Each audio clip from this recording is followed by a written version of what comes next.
Wilbur Ross, le « vautour », architecte du protectionnisme américain. Le secrétaire américain au commerce, Wilbur Ross, lors d'une visite en Chine le 9 novembre 2017. Reuters, Thomas Peter. Après 2 mois d'exemption, l'administration américaine impose à partir de ce 1er juin des droits de douane de 25% sur l'acier et de 10% sur l'aluminium exporté vers les États-Unis par ses partenaires commerciaux dont l'Union européenne, le Canada et le Mexique. L'architecte de cette mesure est Wilbur Ross, le secrétaire au commerce américain. Partisan de la ligne dure des États-Unis sur le commerce, il cherche à réduire le fameux déficit commercial américain dénoncé par le président Donald Trump au risque de déclencher une offensive inédite dans l'histoire économique récente. Diplômé de l'université de Yale et de la Harvard Business School, Wilbur Ross est un élément clé de l'administration Trump. Surnommé le roi de la faillite, en raison de ses rachats d'entreprises sidérurgiques en faillite qu'il a restructurées à coup notamment de licenciements, Ross se tourne vers d'autres secteurs comme le textile, le charbon et les pièces détachées des automobiles.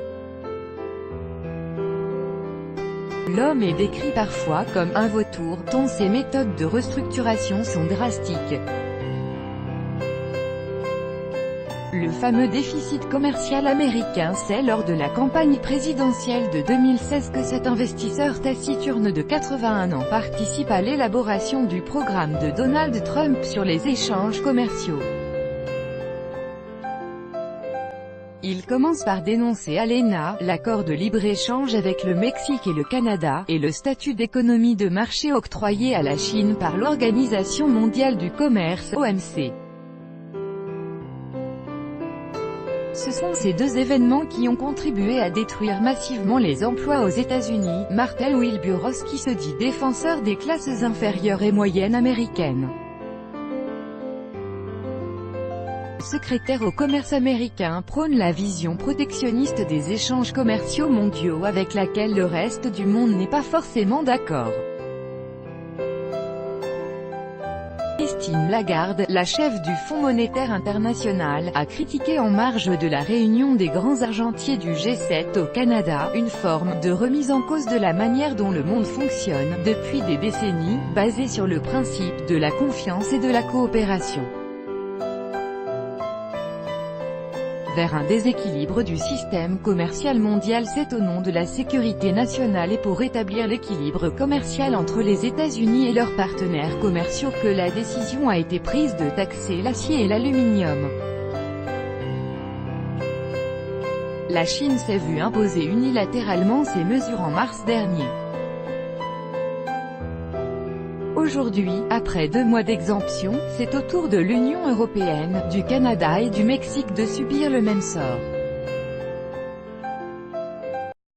Selon le secrétaire au commerce américain, depuis que cette mesure a été évoquée en début de l'année, une vingtaine d'usines ont été créées aux États-Unis.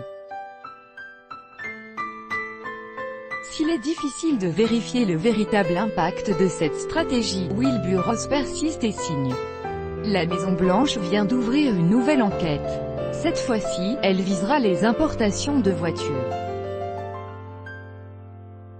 Si l'enquête devait aboutir à des mesures similaires que celles imposées sur l'acier et l'aluminium, cela signifierait la disparition du système commercial multilatéral actuel, ont averti dans un communiqué conjoint Cecilia Malmström, la commissaire européenne au commerce, et Hiroshige Seko, son homologue japonais. En visite en Chine pour désamorcer la guerre commerciale avec Pékin après Steven Mnuchin, le secrétaire au Trésor, envoyé à Pékin début mai, c'est au tour de Wilbur Ross de mener les tractations avec le régime communiste. Il arrive samedi 2 juin en Chine pour une visite de 3 jours.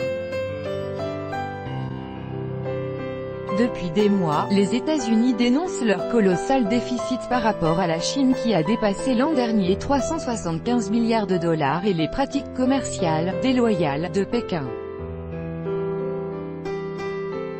Début mars, la Chine a été frappée par la hausse des taxes douanières sur les exportations d'acier et de l'aluminium. le sort que subissent aujourd'hui les autres partenaires américains. En retour, Pékin a déclenché des mesures punitives contre certains produits américains, tels que les fruits et la viande de porc. Malgré ces mesures, les discussions se poursuivent. La coopération entre les deux pays est la seule option possible, déclarent les deux premières économies de la planète. La Chine a fait un geste de conciliation.